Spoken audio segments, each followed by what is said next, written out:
Olá! Vamos mergulhar hoje numa análise clínica detalhada de um estudo de fase 2 que promete agitar o cenário do tratamento da obesidade. A gente vai falar de loralintida com base num artigo importantíssimo da The Lancet. E só para registrar, todo este material foi preparado pela nutróloga Ana Gabriela Magalhães. Para quem quiser se aprofundar ainda mais, o link para o estudo original na íntegra está aqui na descrição, ok?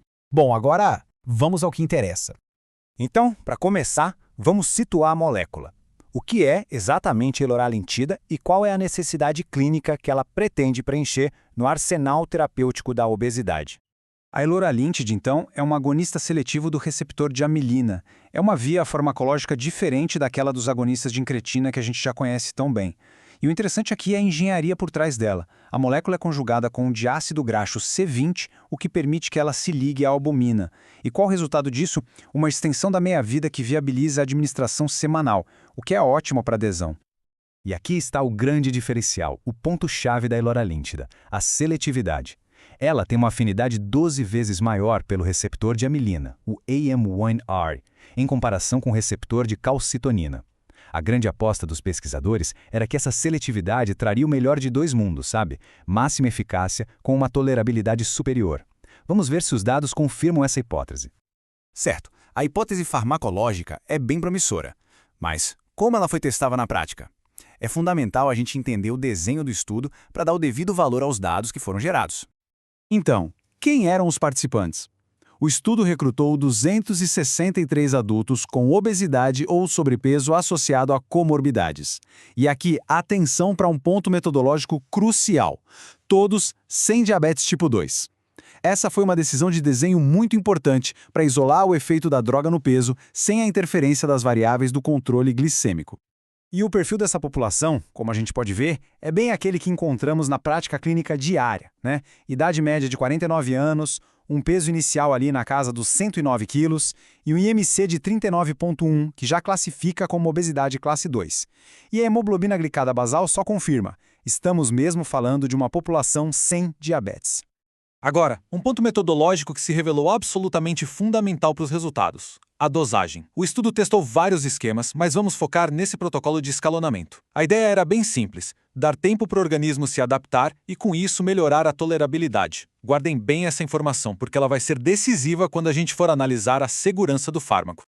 Muito bem, chegamos ao desfecho primário. Qual foi o efeito real no peso corporal depois de 48 semanas de tratamento? Esse é o momento que realmente define o potencial clínico de um novo fármaco para a obesidade. E olhem, os resultados são realmente de encher os olhos. O que este gráfico mostra é uma redução de peso potente e claramente dose dependente. Vejam só isso. No grupo que manteve a dose de 9 mg, a perda de peso média foi de 20,1%. E mesmo no grupo que fez o escalonamento, a perda foi de 16%. Agora, comparem isso com o placebo. A diferença é gritante, não tem nem o que discutir. Tá, mas o que significa uma perda de 20% na prática? Em números absolutos, a gente está falando de uma redução média de mais de 21 quilos no grupo de 9 mg. É um impacto clínico gigantesco. E tem um detalhe talvez ainda mais interessante no estudo: a curva de perda de peso não tinha atingido um platô em 48 semanas, o que sugere que, com mais tempo de tratamento, essa perda poderia ser ainda maior. E se a gente olhar para quantos pacientes atingiram metas clínicas realmente significativas, os números continuam muito fortes. No grupo de 9 mg, quase 80% dos participantes perderam 15% ou mais do peso corporal. E mais da metade deles, 61%, ultrapassou a marca dos 20% de perda. São resultados que colocam a loralintida no panteão das drogas mais eficazes que a gente tem até hoje. Claro, uma eficácia impressionante é só metade da história, certo? De nada adianta um medicamento super potente se ele não for bem tolerado a longo prazo. Então, vamos analisar com calma o perfil de segurança.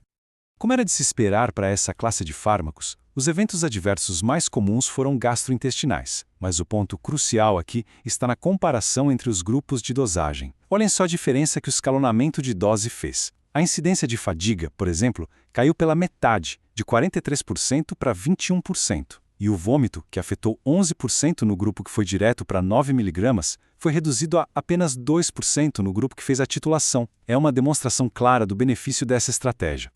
E os próprios autores reforçam isso na discussão do artigo. Eles afirmam que os eventos adversos foram, em geral, de gravidade leve a moderada e, o mais importante, puderam ser mitigados pela titulação de dose. Isso é chave. Mostra que a tolerabilidade não é um obstáculo intransponível, mas sim uma questão de manejo clínico adequado, o que é uma notícia excelente para a adesão ao tratamento a longo prazo.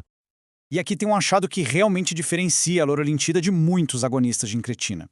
Enquanto os análogos de GLP-1 frequentemente causam um aumento na frequência cardíaca, aqui se observou justamente o oposto, reduções modestas tanto na frequência de pulso quanto na pressão arterial. É um perfil hemodinâmico potencialmente mais favorável que, claro, vai precisar de mais estudos para confirmar o impacto a longo prazo. Certo. Juntando tudo isso, o que esses dados significam para o futuro da farmacoterapia da obesidade? Onde, afinal, a euralintida se encaixa nesse quebra-cabeça? Para a gente ter uma noção real do poder da elorelitida, vamos colocá-la em contexto.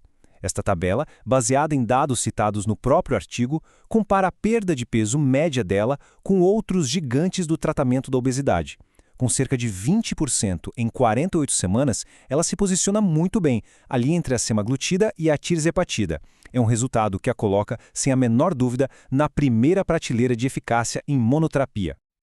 Ok? Vamos amarrar tudo e resumir as mensagens principais que a gente precisa levar deste estudo. Primeiro, a eloralintida entrega uma perda de peso muito potente.